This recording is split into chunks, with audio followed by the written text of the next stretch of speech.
જેટલા પણ અહીંયા આગેવાનો બેઠા છે, એ ચાહે ભંગિયા રાઠવા હોય, રાધિકા રાઠવા હોય, રાજેશભાઈ રાઠવા હોય, એ ચાહે પરેશભાઈ રાઠવા હોય, નિરંજન વસાવા હોય, નવસિંહભાઈ સરપંચ હોય કે અમારા નાગરભાઈ રાઠવા હોય, અમારા મુકેશભાઈ બારિયા હોય કે ચૈત્ર વસાવા, હર હંમેશ અમે લોકો માટે ઉઠાવતા તમે જોયા હશે. તમે મોબાઈલ ખોલતા હશો તો અમે લોકો માટે લડતા હશે, વિડીયો માં આવતા હશે, અમે લોકો માટે અવાજ બનતા હશે, એમની રજૂઆત કરતા હશે, લોકોને ન્યાય મળેની વાત કરતા હશે, એના વિડીયો તમે હંમેશ જોતા હશો. અને એક બાજુ ભાજપના નેતાઓ, તમે તમારા નેતાઓ તરફ જોઈ લો, એ નેતાઓ તમને ધમકાવવાનું કામ કરતા હશે, એમના વિડીયો ડરાવતા આવતા હશે, ધમકી આપતા આવતા હશે, એમના ફોન આવતા હશે, મીટર કપી લઈશું, કેસ થશે, પોલીસ મોકલી દઈશું, પાણી નહીં મળે, ઝૂંપડું નહીં મળે, એવી વાત કરીને ડરાવે છે કે નથી ડરાવતા? ભાજપના નેતાઓ ડરાવે છે ને?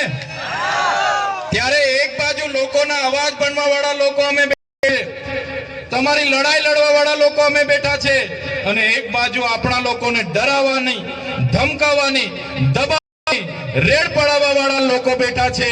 ત્યારે એની સામે જે આજે તમારી હજારોની ઉપસ્થિતિ છે, તો આ મંચ પરથી મને એટલી ખાતરી થઈ ગઈ છે, એટલો વિશ્વાસ થઈ ગયો છે કે આવનારા દિવસોમાં આજે જે તમારી ઉપસ્થિતિ અમને બતાવે છે કે આવનારા દિવસોમાં જો આ વિસ્તારમાં ક્રાંતિ થશે તો આપણા છોટાઉદેપુર તાલુકાની ધરતી પરથી ક્રાંતિ થવાની છે. 2 દિવસ પહેલા અહીંયા કેબિનેટ મંત્રી આવ્યા હતા ને? એમના સાંસદ, એમના મંત્રી, એમના માજી મંત્રી, બધા જ લોકો આવ્યા અને એમણે એમના સરકારે લોકો માટે શું કર્યું એની વાત નહીં કરી. 30 વર્ષના શાસનમાં શિક્ષણમાં શું કર્યું, આરોગ્ય માટે દવાખાનામાં ડોક્ટરો, સાધનો શું કર્યા, કેટલા લોકોને સિંચાઈના બોર કરી આપ્યા, કેટલા ગામોમાં રસ્તા બાકી છે, કેટલા ગામોમાં આંગણવાડી કેમ બાકી છે, શાળાઓ કેમ બનતી નથી, યુવાનોને રોજગારી કેમ મળતી નથી, મનરેગામાં બચુભાઈ ખાબડના દીકરાએ કઈ રીતના કૌભાંડ કર્યું, નળમાંથી પાણી કેમ આવતું નથી, એની એક પણ નેતાએ વાત કરી નથી. બધા જ નેતાઓએ કીધું કે બહારના લોકો અહીંયા આવે છે, અમારા લોકોને ગેરમાર્ગે દોરે છે અને જતા રહે છે. ભાઈ, તમે ગેરમાર્ગે દોરાઈને અહીંયા આવ્યા છો? બધા ગેરમાર્ગે દોરાઈને અહીંયા આવ્યા છો? તો આ નેતાઓ તમે જોઈ લો ભાઈ, તમે 30 વર્ષમાં તમારી સરકારમાં શું કર્યું? કવાંટમાં કેમ તમે તુરખેડામાં આતીન સુધી રસ્તો નથી બનાવ્યો? આજે કવાંટના કેટલાય ગામોમાં આંગણવાડી નથી બનાવી, આજે કેટલાય ગામોના બાળકો શાળામાં ભણે છે પણ ઓરડાઓ નથી, એની વાત કેમ નથી કરતા? આજે ભાજપના નેતાઓ 10 વર્ષ પહેલા ફટફટિયા પર ફરતા હતા કે નહોતા ફરતા? ફટફટિયા પર ફરતા હતા ને? બધાને આજે 4 વ્હીલો થઈ ગઈ, 2-2, 3-3 જગ્યાએ બંગલા થઈ ગયા, પણ આપણા બાળકો માટે આંગણવાડી થઈ નથી. આપણા બાળકો ભણવા માંગે છે, એમના સાંસદના પંપ થઈ ગયા. બહારથી આવેલા મંત્રીએ તો જ્વેલર્સમાં પાર્ટનરશિપ લઈ લીધી, સાપુતારામાં હોટલો ખોલી દીધી, બોમ્બેમાં હોટલો ખોલી દીધી, પણ આપણા બાળકો માટે નિશાળનો ઓરડો બન્યો નથી. ત્યારે આદિવાસી બજેટમાંથી કરોડો રૂપિયા કમાઈને બેઠેલા, કરોડો રૂપિયા ખાઈને બેઠેલા, તાજા માજા થયેલા નેતાઓ અહીંયા આવે છે અને ચૈતર વસાવા આમ કરે, તેમ કરે, ફલાણું કરે, ઢીકણું કરે. અમે એમને કહેવા માંગીએ છીએ, જો તમે આથા ડુંગરનો પ્રોજેક્ટ આજે ને આજે રદ કરાવી દો, લેખિતમાં અમને આપી દો, તમે કવાંટની તમામ આંગણવાડીઓ બનાવી દો, તમે 28 ગામને જે પ્રોજેક્ટ એમઓયુ એનટીપીસી સાથે થયું છે રદ કરાવી આપો, તમે આ વિસ્તારમાં રોજગાર આપી દો, તમે નર્મદાનું પાણી અહીંયા આપી દો, તમે રામી ડેમના વિસ્થાપિતોને વળતર નથી વળતર આપી દો, તમે હાપેશ્વરમાંથી અમારા લોકોને પાણી આપી દો, તે દિવસે ચૈતર વસાવા તમારા બધા જ નેતાઓના જાહેર મંચ પરથી વખાણ કરવા પર તૈયાર છે. તમારે કંઈ કરવું જ નથી અને અમે આવીને અમારા લોકોને ન્યાયની વાત કરી એટલે તમે ચૈતર વસાવા આમ છે, તેમ છે, ફલાણું છે, ઢીકણું છે કરો છો. સાથીઓ, આ લોકોની હકીકત શું છે તમને ખબર નહીં હશે. અત્યાર સુધી આ લોકોએ 5 વર્ષ ધારાસભ્યમાં કોંગ્રેસ વાળાને મોકો આપે, 5 વર્ષ ભાજપ વાળો રાજ કરે, 5 વર્ષ તાલુકાનો પ્રમુખ કોંગ્રેસનો બને, 5 વર્ષ ભાજપનો બને. આવી રીતના આઝાદીના 78 વર્ષ સુધી આપણા લોકોનો ઉપયોગ કર્યો છે. હવે અમારા જેવા લોકો આવ્યા અને અમારા જેવા લોકોએ હિસાબ માંગ્યો કે ભાઈ તમે મનરેગામાં આટલું મોટું કૌભાંડ કેમ કર્યું, ભાઈ તમે નલ સે જલમાં કૌભાંડ કેમ કર્યું, ભાઈ તમે કોને પૂછીને આંબા ડુંગરમાં 28 ગામોને વિસ્થાપિત કરવાનો પ્રોજેક્ટ લાવ્યા છો, ભાઈ તમે કેમ હાઇડ્રો પ્રોજેક્ટ લાવ્યા છો, ભાઈ તમે અહીંયા પુલ કેમ નથી બનાવતા પાવી જેતપુરનો, ભાઈ તમે તુરખેડાની બહેનો માટે રોડ કેમ નથી બનાવતા, ભાઈ તમે અહીંયા દવાખાનામાં ડોક્ટરો કેમ નથી મૂકતા. એમ કરીને અમે આવીને સરકારમાં રજૂઆત કરીએ એટલે આ લોકોને ગમતું નથી. એ લોકોને એવું છે કે ભાઈ આપણે તો મામા ભાણિયા બનીને રાજ કરતા હતા, હવે ત્રીજો મોરચો આવી ગયો છે. થયું કે નહીં થયું? એ લોકોને અત્યાર સુધી મામા ભાણિયાએ કીધું કે ગુજરાતમાં ત્રીજો મોરચો નથી ચાલવાનો, ત્રીજી પક્ષ નથી ચાલવાનો, એવો પ્રચાર હતો ને આ લોકોનો. ત્રીજો મોરચો ચાલવાની વાત તો દૂર, આ ત્રીજો મોરચો દોડવા લાગ્યો છે કૌભાંડમાં. આજે આખા બજારમાં દોડી ફરે છે. આજે ત્રીજો પક્ષ આખા ગુજરાતમાં દોડે છે.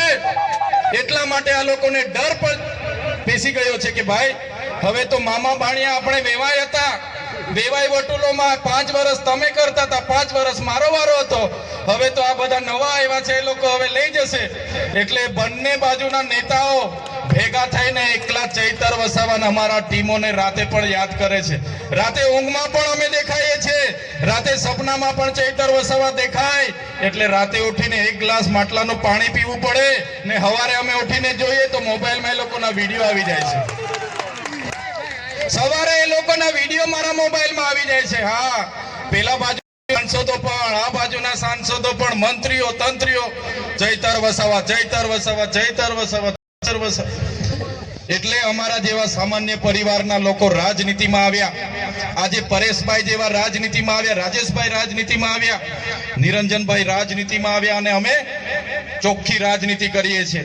ઈમાનદારી પૂર્વક, પ્રમાણિક પૂર્વક અમારા લોકોને ન્યાય મળવો જોઈએ એની વાત કરીએ છીએ, શિક્ષણ મળવું જોઈએ એની વાત કરીએ છીએ.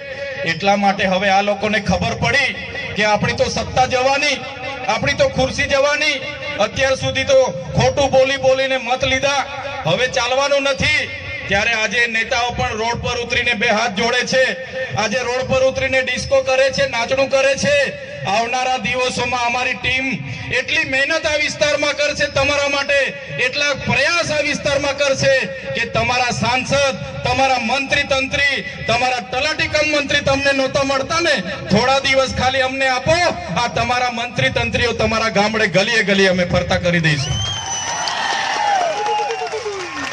એ લોકો ચૂંટણી આવે અને બહાર નીકળતા હતા, હવે તમારા 12માં પણ આવશે, તમારી ભજનમાં પણ આવશે, તમે છઠ્ઠીમાં બોલાવશો છઠ્ઠીમાં પણ આવશે, અને તમે કહેશો ભાઈ ગોદ ભરાય છે તો તેમાં પણ આવશે, કહેશો કે ભાઈ આણું છે આણુંમાં આવજો તો આણુંમાં પણ આવશે.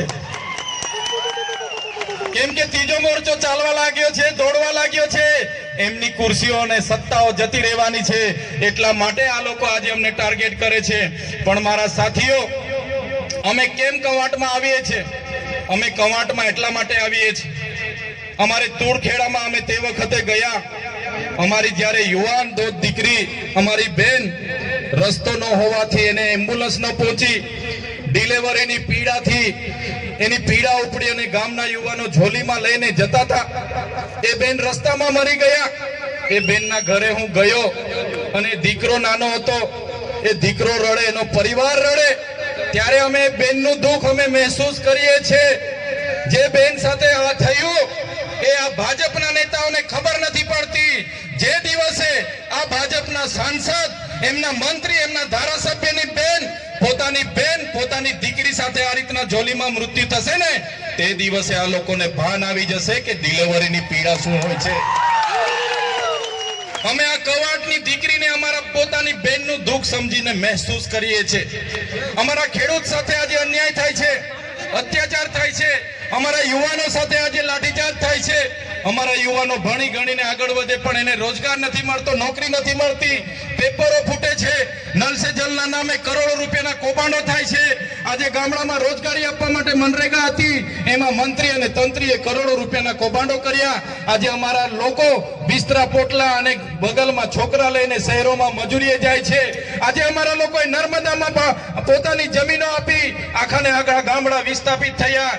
રામી ડેમ હોય, કડાણા ડેમ હોય, ઉકાઈ ડેમ હોય કે કરજણ ડેમ હોય, આજે આદિવાસી સમાજ અનેક રીતે પોતાના ગામથી વિભાજિત થયો છે, પોતાના સમાજથી વિભાજિત થયો છે, પોતાની સંસ્કૃતિથી વિભાજિત થયો, પોતાની પ્રકૃતિથી વિભાજિત થયો. અને અમારા લોકોને આજે પણ નર્મદાનું પાણી નથી મળતું. ત્યારે આ સરકારને હવે અમે કહેવા માંગીએ છીએ, અમારો સમાજ હવે અધિકારોની વાત કરે છે.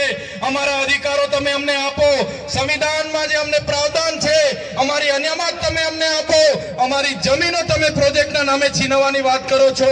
ત્યારે આ મંચ પરથી કહેવા માંગીએ છે, આંબા ડુંગરમાં જે 28 ગામોને તમે વિસ્થાપિત કરવા માટેનું જે ગેજેટ બહાર પાડ્યું છે, ત્યારે આ કવાંટની ધરતી પરથી ભારતીય જનતા પાર્ટીના તમામ નેતાઓને, એમના મુખ્યમંત્રીને, એમના નાયબ મુખ્યમંત્રીને આ મંચ પરથી કહેવા માંગુ છું, અમારા આંબા ડુંગર વાળાના એક પણ લોકોને તમે છંછેડશો, તે દિવસે આંબા ડુંગરના લોકો માટે અમે અમારું ધડ આપી દેવા માટે પણ તૈયાર છે. છેલ્લા શ્વાસ સુધી અમે લડીશું. મને આ વિસ્તારમાં આવીને મંત્રીઓએ કીધું કે એનું દુકાન નથી. મંત્રીને ખબર હોવી જોઈએ, તમારા પ્રદેશના નેતાઓ, તમારા દિલ્હીના નેતાઓ મારા માટે મંત્રી પદ માટે લાલ બિછામ બચાવીને ઉભા હતા, લાલ જાજમ પાથરીને ઉભા હતા. મને તમારા પ્રદેશના નેતા અને દિલ્હીના નેતાએ કીધું, ચૈતરભાઈ તમે આવો, તમને કાલે મંત્રીમાં અમે ઉપાડી લઈએ, કાલે મંત્રી બનાવી દઈએ. પણ આ ચૈતરભાઈ વસાવા મંત્રી તંત્રી અને મુખ્યમંત્રી માટે નથી, અમારા આદિવાસીઓ માટે લડવા વાળા નેતા છે. ત્યારે શું તમે દુકાનની વાત કરો છો? શું તમે ઉધારની વાત કરો છો? તમારી દુકાન છે, તમે ઉધારની વાત કરો છો. તમારી દુકાન છે તો તમારી દુકાનમાં અમારા લોકોના જે જાતિના, અમારા ઓરિજિનલ રાઠવાઓને આજે જાતિના પ્રમાણપત્રની તકલીફો પડે છે. તમે એમના પર 15 જાતના પુરાવા માંગો છો. આજે અમારા યુવાનો પોલીસની ભરતીમાં જાય છે, એમને કટઅપ 40 લઘુત્તમ માર્ક લાવવાની તમે પરિપત્ર બહાર પાડ્યો છે. જે ઉચ્ચ અભ્યાસ કરે છે એવા વિદ્યાર્થીઓ માટે તમે પોસ્ટ મેટ્રિક શિષ્યવૃત્તિ બંધ કરી છે. ત્યારે તમારું સરકારમાં કંઈ ઉપજતું નથી અને તમે કવાંટમાં આવીને તમારી દુકાનની વાત કરો છો. આ એ ચૈતર વસાવા છે, આદિવાસી વિદ્યાર્થીઓને જે ઉચ્ચ અભ્યાસ કરે એમને પોસ્ટ મેટ્રિક શિષ્યવૃત્તિ સરકારે બંધ કરી હતી. એ સરકારને ઝુકાવીને 460 કરોડ રૂપિયા અપાવવાની ફરજ પાડી એ ચૈતર વસાવા છે, તમારા જેવા માય કાંગલા નથી. આ ભીડ એ તમારા જેવા, અમારી પાસે 7 કરોડનો મંડપ નથી, અમારી પાસે 2 કરોડનો ડોમ નથી, અમારી પાસે 5 કરોડનું સ્ટેજ નથી, અમારી પાસે ભીડ લાવવા માટે 7 કરોડ 71 લાખ રૂપિયા ટ્રાઇબલના નથી, અમારી પાસે ડેકોરેશનના 16 કરોડ આદિજાતિ બજેટના નથી, અમારી પાસે મોબાઈલ ટોયલેટ માટે 2 કરોડ ને 40 લાખ રૂપિયા નથી, અમારા લોકોને નાસ્તા સમોસા ખવડાવવા માટે અમારી પાસે 2 કરોડ નથી, અમારા લોકોને ચા પીવડાવવા માટે 2 કરોડ નથી. અમારા લોકો આ સ્વયંભૂ અહીંયા આવેલા છે. આ લોકો કોઈ દારૂ ચિકન માટે આવ્યા નથી, આ લોકો કોઈ પૈસા પૈસા માટે આવ્યા નથી. આ લોકો સ્વયંભૂ આવેલા છે અને એ લોકોની આત્મા આજે જાગી ગયેલી છે. ત્યારે તમે બધાને પણ વિનંતી કરું છું, તમારી આત્મા આજે જાગી છે, બીજા 10 જણની પણ આત્મા જગાડો અને આવનારા દિવસોમાં છોટાઉદેપુરમાંથી ભારતીય જનતા પાર્ટી હોય કે કોંગ્રેસ હોય, એમના સુપડા સાફ તમે કરી દો. આઝાદીના 50 વર્ષ કોંગ્રેસનું શાસન હતું. એ જમાનામાં ડેમોની પરિયોજનાઓ બની, એમના MOU થયા, પ્રોજેક્ટો થયા, રોડ થયા, કોરિડોર થયા, નહેરો નીકળી, હાઈ ટેન્શન લાઈનો નીકળી અને બધા જ પ્રકારના પ્રોજેક્ટો થયા. એ જ પ્રકારે ભારતીય જનતા પાર્ટીની 30 વર્ષની શાસનમાં એનું અમલ થયું. આજ દિન સુધી પૈસા એક નથી લાગુ, અનુસૂચિ 5 લાગુ નથી. આપણને જે આર્ટિકલ 230, આર્ટિકલ 330, 332 અંતર્ગત શૈક્ષણિક અને રાજકીય અનામત મળ્યું છે, એને પણ આજે છીનવવાની વાત છે. આપણા તમામ 73 એના અધિકારો છીનવવાની વાત છે. પૈસા એક્ટ અંતર્ગત ગ્રામ સભાના પાવરો છીનવવાની વાત છે. ત્યારે આજે મારા વડીલોને, મારી માતાઓને, મારા યુવાન સાથીઓને હું આહવાન કરવા માટે આવ્યો છું.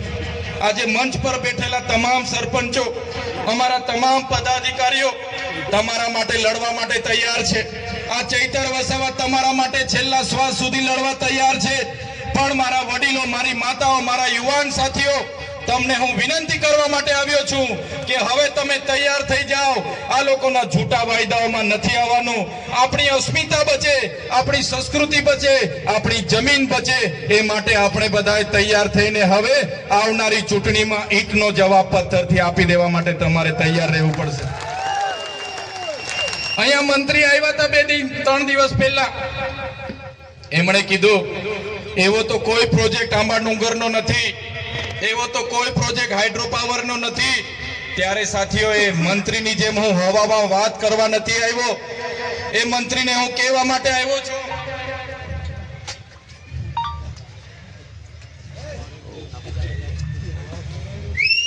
આ એ જ કાગળ છે, એમની ભારતીય જનતા પાર્ટીનો ગેજેટ છે, જેમણે નોટિફિકેશનની તારીખ 25 સપ્ટેમ્બર 2020 ના રોજ આંબા ડુંગરની આજુબાજુના 28 ગામોને સંપાદિત કરવા માટેનો ગેજેટ બહાર પાડ્યો છે. મેં મંત્રીની જેમ હવામાં વાત નથી કરતો.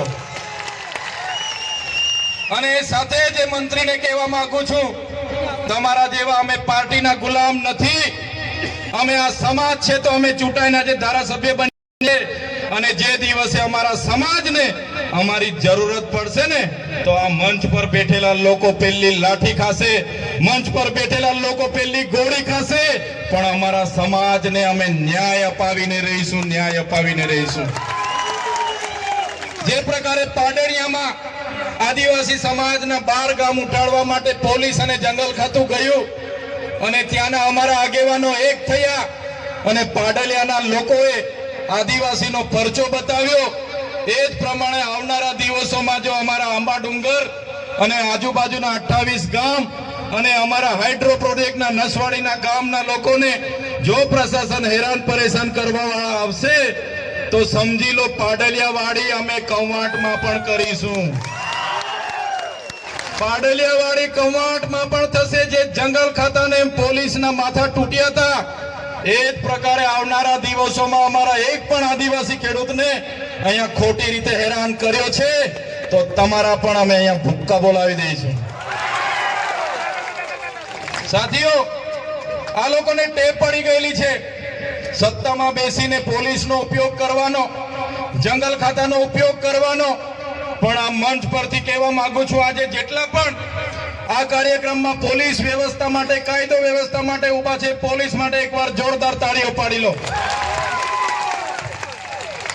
જે પોલીસ અધિકારીઓ સંવિધાન પ્રમાણે સુરક્ષા, શાંતિ અને સલામતીનું કામ કરે છે, સેવાનું કામ કરે છે, એવા ઈમાનદાર, પ્રામાણિક અને નિષ્ઠાવાન પોલીસ અધિકારીઓને ચૈતર વસાવાના કળ ખાતે સલામ કરું છું મેં. પણ એ પોલીસ અધિકારીઓને પણ કહેવા માંગુ છું, જે ભ્રષ્ટાચારી છે, જે સાંસદ, ધારાસભ્ય, એમના મંત્રી તંત્ર, એમના ભાજપના નેતાઓના ઈશારે અમારા લોકોને હેરાન પરેશાન કરવાનું કામ કરે છે, એસી ચેમ્બરમાં બેઠેલા એસપી ના ઈશારે, આઈજી ના ઈશારે અહીંયા ખોટી રીતે દંડો ઉઘરાવે છે, રેડ પાડે છે, એ પોલીસ અધિકારીઓને પણ કહેવા માંગુ છું, અમારા લોકોને હેરાન પરેશાન કરવાનું છોડી દેજો, બંધ કરી દેજો. ખોટા કેસ કરવાનું બંધ કરી દેજો.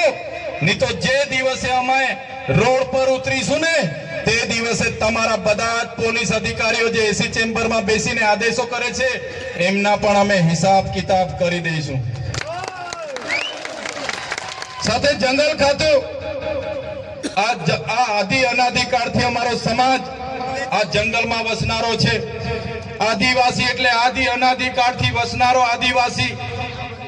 અને આદિવાસી આ જંગલો સાચવ્યા છે. આદિવાસીને દાંતણની જરૂર હોય તો દાંતણ ભાંગી લાવે, દાંડીની જરૂર હોય તો દાંડી તોડી લાવે. આદિવાસીને ફળની જરૂર હોય, પાંદડાની જરૂર હોય, ઘર માટેની લાકડાની જરૂર હોય, બળતણની જરૂર હોય, એટલું જ લાકડું લાવે. અને આખું જંગલ અમારા આદિવાસી લોકોએ સાચવેલું છે. આ બહારથી આવેલા જંગલ ખાતાના લોકોને કહેવા માંગુ છું, તમારું જંગલ ખાતું 1927 માં બન્યું છે. અમારો આદિવાસી અનાદિકાળથી હજારો વર્ષથી અહીંયા રહે છે.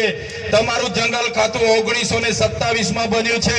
અમારા લોકોને જંગલ બચાવવાના નામે ખોટી રીતના હેરાન કરશો, પરેશાન કરશો તો તે દિવસે અમે હકના નથી રહેવાના. અને તે દિવસે જો અમે રોડ પર ઉતરીશું તો તમારા જંગલ ખાતા પણ અહીંયા નજરે નથી પડવાના. સાથીઓ, મારા વડીલો, મારા યુવાનોને બધાને કહેવા માંગુ છું,